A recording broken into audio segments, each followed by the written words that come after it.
Welcome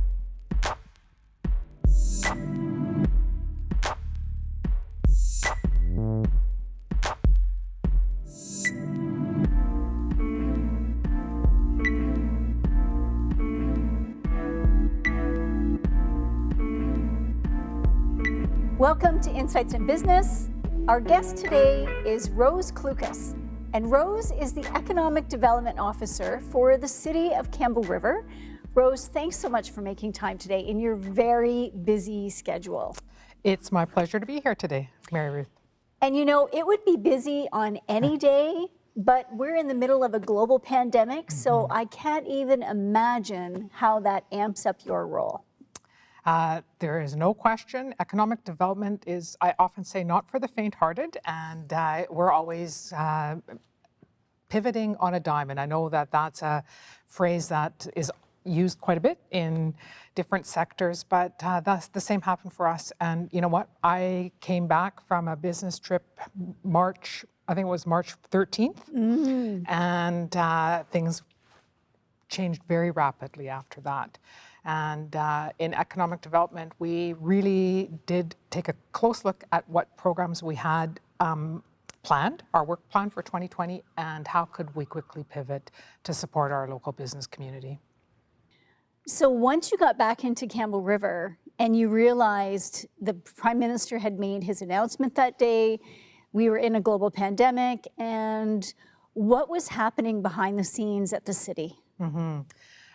So a number of people were sent home to work remotely, and I was one of those people. And, you know, it was easy to do my job remotely. And the first thing that I kind of took stock of with my team is how can we reach out to our business community, especially in this time where now we were, you know, at home, not able to get out. So one of the first things we did very quickly was implement twice a week business Zoom meetups.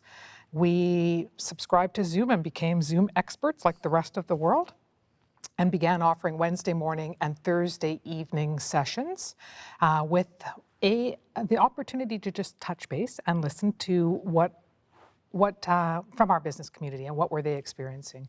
Right. But we also wanted to offer actual tangible tools to support them through this process. And so we had workshops. In fact, we had some e-commerce workshops. We had guest speakers that talked about computer security. You know, I think one thing that COVID had showcased was some businesses were not prepared for this online world that we live in today. Right. You know, I think it's the other thing I really realized very quickly is we have some fantastic businesses here in Campbell River that really did pivot very quickly and realized that in order for them to survive, they had to embrace this new way of doing business.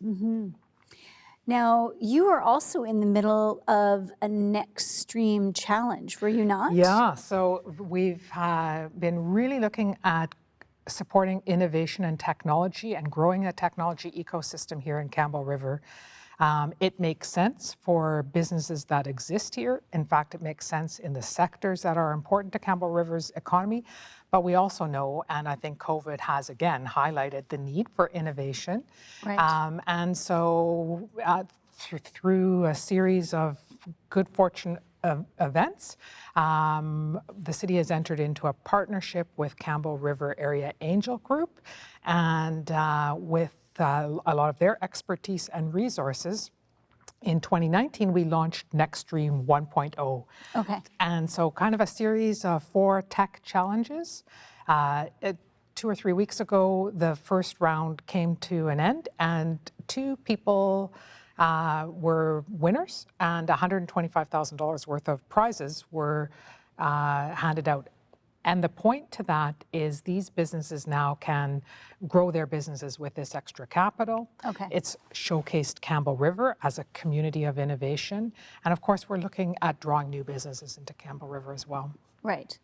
Now, is the whole approach of embracing technology and trying to get tech to come to town to supplement the fact that forestry and mining and fishing has not been so prevalent in the last 5 to 10 years? So those sectors are actually still strong parts of Campbell River's economy today. And of course, historically were significant employers and contributors to the economy, but they still remain that way. Forestry, about 7% of Campbell River jobs are directly related to forestry. We know that in industrial jobs, typically one industrial job will create 2 or 3 other jobs in a community. Right. And just as a quick FYI, 7% is about 1,200 jobs, so quite a number of jobs. Okay. But a solid economy is a diverse economy. And so supporting the industries that have made Campbell River the great place that it is, and growing new business, and in fact innovating within those sectors is the way of the future for sure.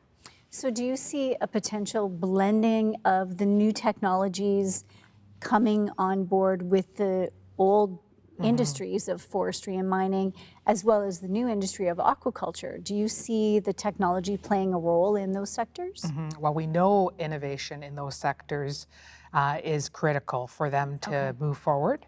And we're seeing that happen. And in fact, here in Campbell River, we have a number of businesses in those sectors that are super innovative in both aquaculture and forestry. But, and yes, like so in that area, we're looking for it. And we're also looking at growing the sector because it's the way our businesses are going to survive. COVID has showcased that even our bricks and mortar retail businesses have had to embrace innovation in order to move forward. And become a hybrid model. And become a hybrid model. And we're not going back. It's not going to go back to how it was. We saw, even pre-COVID, we had a taste of, online shopping and those kind of things. But now more than ever, habits have formed, and COVID is going to be with us for a while. And so we're really looking to support our businesses and help them to develop that e-commerce platform.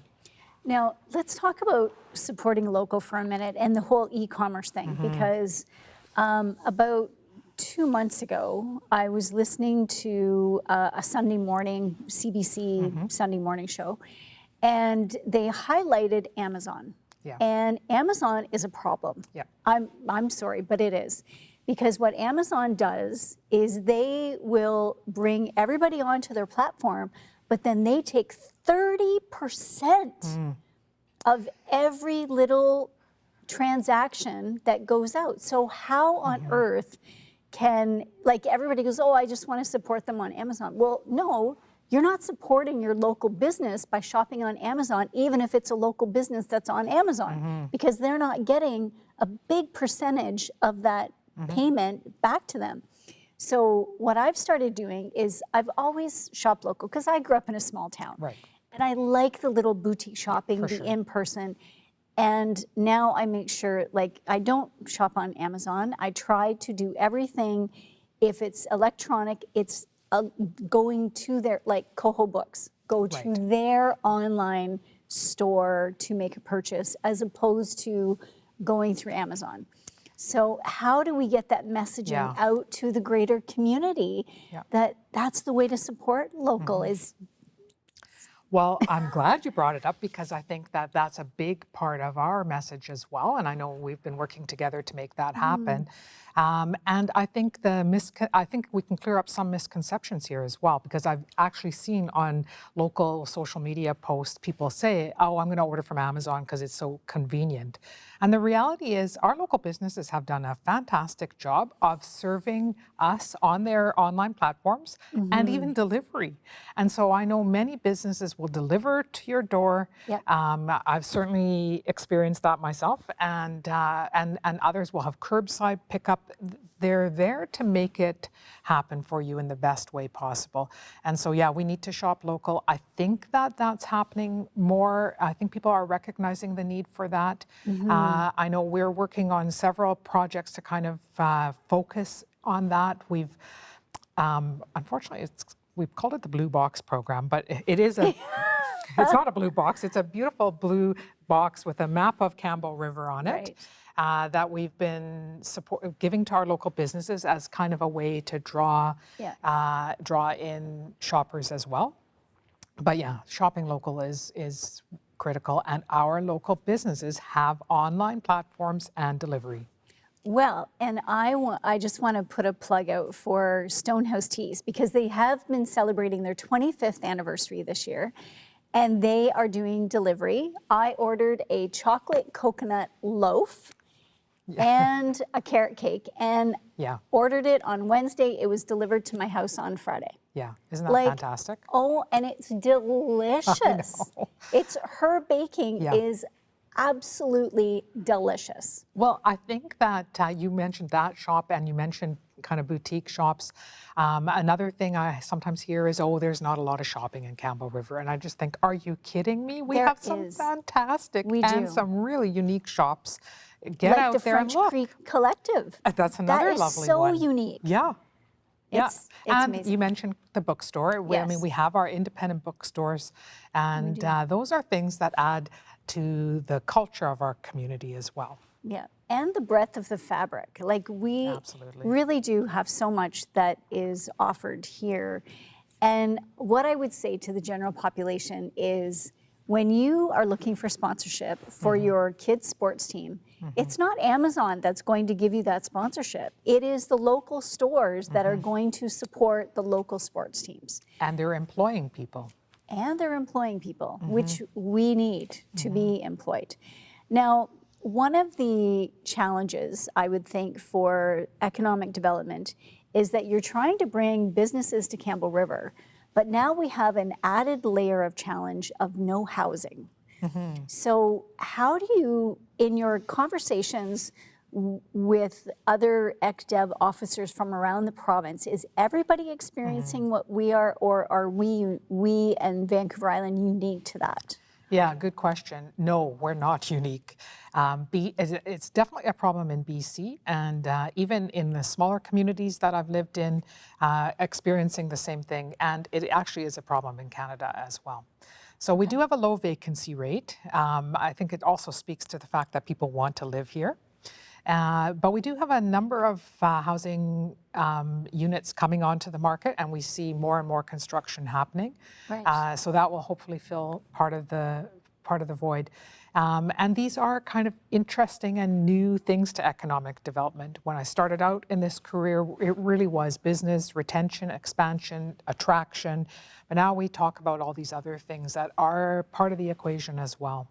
Right. And does the homeless issue come into those conversations with your counterparts around the province?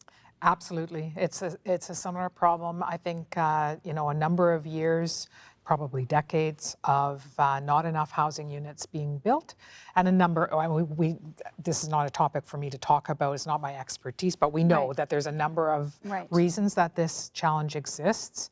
I know we as a city are really working hard with different stakeholders to address it.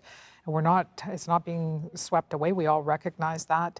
And it is a challenge for sure, but it is definitely not unique to Campbell River. Okay. We're just going to pause it right there for a sec. You're watching Insights in Business from the Tidemark Theatre in the city of Campbell River. Stay right where you are. We'll be right back. It took a few tries. It probably took, an hour of just getting the feel for it. To experience someone who struggles to do anything, but is so determined, and he has absolutely no fear. There's so much craziness in this world that you have to do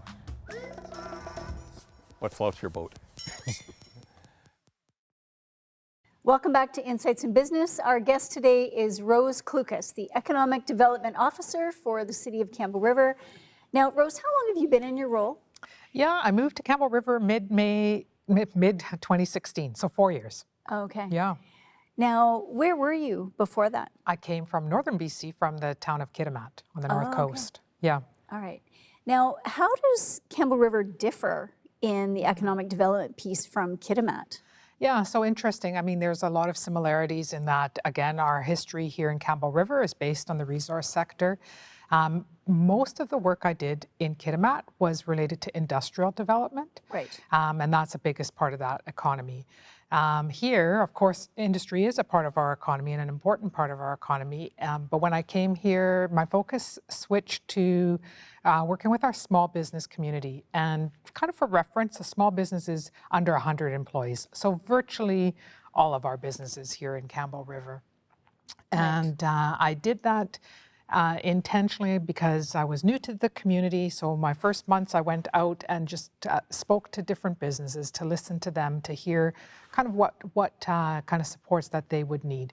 So in economic development, business retention and expansion is kind of the key word for that, working with your local businesses, people who've already invested in the community, helping them stay and grow. And so a lot of my focus is that.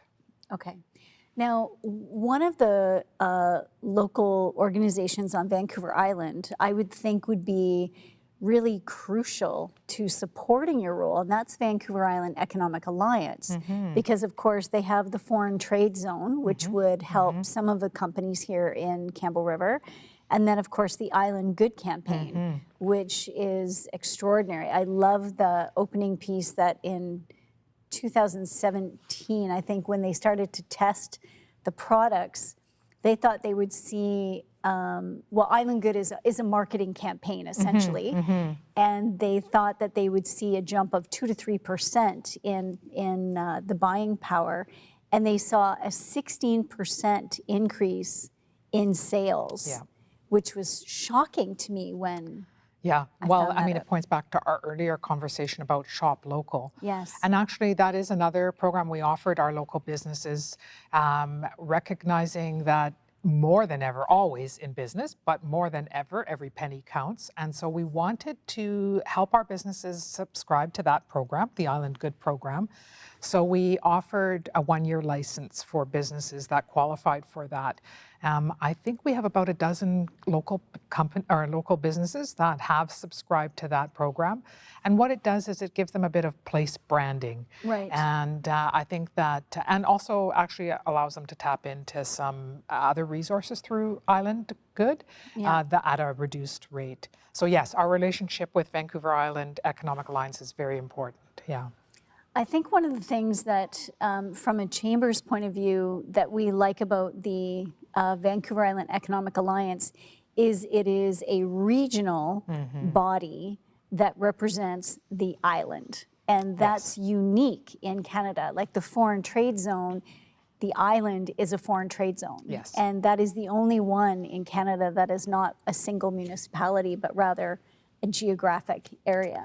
Well, you know what? We talk a lot about the uniqueness of Vancouver Island, and it is. It really is. Another group that I chair, I'm the president of, is our Vancouver Island Coast Economic Development Association, a smaller regional group. And we've embraced different ways of working together because we all have limited resources, limited capacity, and collaboration is really important. So I talked a little bit earlier about growing a tech ecosystem. I'm working with my colleagues in 7 other Vancouver Island communities to promote Vancouver Island as an area of innovation and tech growth. Because we have small population, and in the scope of the world, the more we work together, the more we're going to get noticed. Right. Now, to the end of supporting tech, the city put in what they call Campbell River Advantage. Yeah, so let's CR talk about Advantage. that. CR Advantage. So, and actually that kind of gave me a guiding post when I first came here to Campbell River. Our city council has made investment in infrastructure, in fiber infrastructure, which is really critical. And so we're able to offer, right now we have in a downtown loop, we're able to offer access to this fiber at a reduced rate from our major telcos. And you know, a number of years ago, council identified access to affordable fiber and equal upload and download, I think it's enterprise level fiber, as maybe a barrier to investment opportunities. And so we were the first, and I think we're still the only municipality on Vancouver Island that has a municipal broadband network. Certainly other communities in BC have it, but here on the island, we're the first. Right. And then within the loop, where is the loop right now? Well, it's a bit hard to explain, but it's right in our downtown not on Shoppers Road, but right behind it. And I can't explain it any better than that. That's okay. And I understand. But the map is online. The map so people is can online. look at it. Okay. Yes, on our and it city is site. going to grow. It's not just going to be that. It's We've going made to an investment expand. year over year on the line. Okay. And hope to continue that. I mean, again, COVID has presented challenges even to our own budgets. Right. But that is it's a hope to grow that line moving forward. Okay. So in terms of COVID's impact on municipal budgets, that's, right across Canada and arguably the world, how is that impacting the economic development approach for 2021? Yeah, I mean, I think that maybe our approach is going to be the same. We have limited resources and my goal is to connect and support as many businesses possible with the resources that we have. Okay. So I work in the department along with an economic development analyst, and we have our operating budget to make the projects happen. Okay. And we're pretty good at leveraging our funds and so forth. But I think 2021 is going to look similar to 2020. Okay. COVID, again, is going to be here for some time. And we know that recovery is going to be some time. We heard numbers today that the retail numbers are not as good as Canada expected. And I don't think that's a surprise. And we're going into winter now, and that's going to add another level of challenge. Now, one of the great things that has come out of this era of COVID is collaboration and partnership. Yes. So let's talk about your collaborative partnership that you have with Spring out of Vancouver. Yeah, so we're very fortunate to be working with Spring, and Spring helps grow ecosystems. Okay. But I mean, again, we talked about working together and everybody's networks then connecting, right? And so through my relationship with Spring, we've been able to connect with a number of different things. In the immediate, we actually are offering a business resilience program for free to our business community here in Campbell River. It's easy to access. There's no test or pressure. In fact, it's set up into different modules that, mature businesses may only need to access part of it. Okay. If you're a new business, you may want to go through all the information that this business resilience program offers. It's intended to help you look at your business today, take an assessment of it, understand where you might need to make changes, and then implement a new plan. But I think one of the best things about it is twice a month, there's an Ask Me Anything session at lunchtime, and it's open to all people in the province because the program, we were the first to offer it in Campbell River, but now it's broadened to other communities in BC. And that connection happens at lunchtime twice a month, and I think it's a great way for businesses to learn from other businesses. That's a super resource. Right? Yeah, and it's free. At this point, we will have it available until mid-May. Okay. And so people can find it on our website as well. And always connect with me. I'm happy to direct you. And they could start now, even though we're a bit through. Like they can start anytime. Anytime. Okay. You can start anytime. Your business, where your business is at, it doesn't matter. It's a resource that's going to help everyone.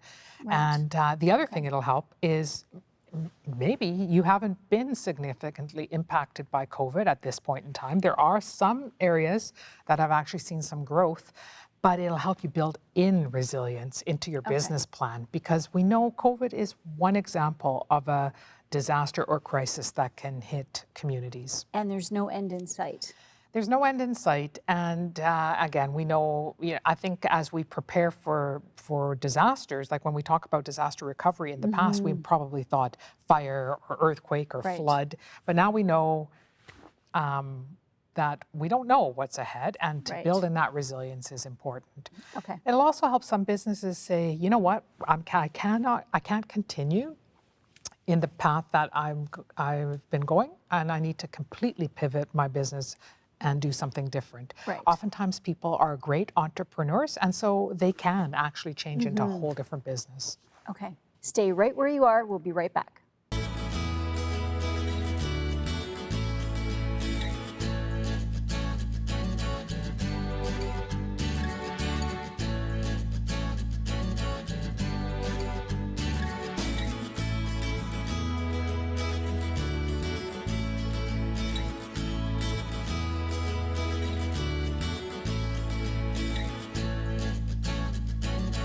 Welcome back to Insights in Business. I'm Mary Ruth Snyder. We are coming to you from the Tidemark Theatre in the city of Campbell River.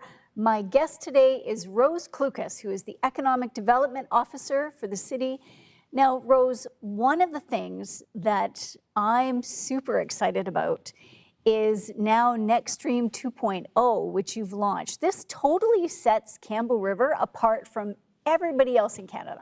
We are so fortunate, yes. So it was Nextstream 1.0. I talked a little bit about it beforehand. It was a learning experience for us. Yes. It was a unique partnership with the city and a private group of investors to make this happen. And so we learned a lot of things. We've just launched on October 1st Nextstream 2.0. Okay. There's $300,000 worth of prizes on the table. And really, it's a competition intended to spark ideas and innovation within sectors that are important to our economy, to all of BC's economy. Now, the two winners that just won Nextstream 1.0, now are they local or are they Vancouver? Or? No, so thanks for asking, because actually a couple things about the two winners. Well, one winner was from Quadra Island, Okay. and one winner was from Vancouver. Okay. And so people might say, well, what's the point of that kind of an challenge or contest? And there's a number of reasons. One, it does bring exposure to Campbell River, but also a lot of these places are looking for other places to do business. In fact, you know, I'm getting a lot of cold calls since COVID from people in larger cities looking for new places to do their business because suddenly space is what everyone wants, right? But the other thing about the two winners that I'd like to kind of point out is what tech means. So one of our winners won in the renewable energy category and developed some technology to create a renewable energy, a portable generator using renewable energy. Excellent. So super cool. Our Quadra Island winner is using the parts of the fish that aren't sold to market and has created a number of fish sauces. And so would you think that that's technology? Oh. You know, most people would say, what? But that is, using technology, he was able to convert this product into fish sauces that will likely market all over the world. And is he a chef?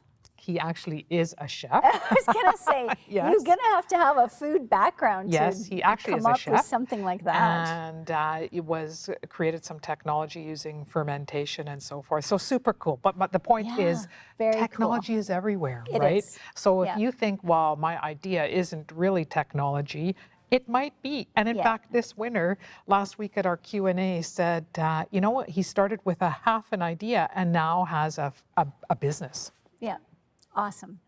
Well, that is an excellent note to end this show on. It's positive and it's uplifting, and it may be inspiration for somebody out there in the audience. So if you think that you have an idea, call Rose and see if it fits. Rose, thank you so much for taking the time today. Thank you, my pleasure. You've been watching Insights in Business. Please join us again.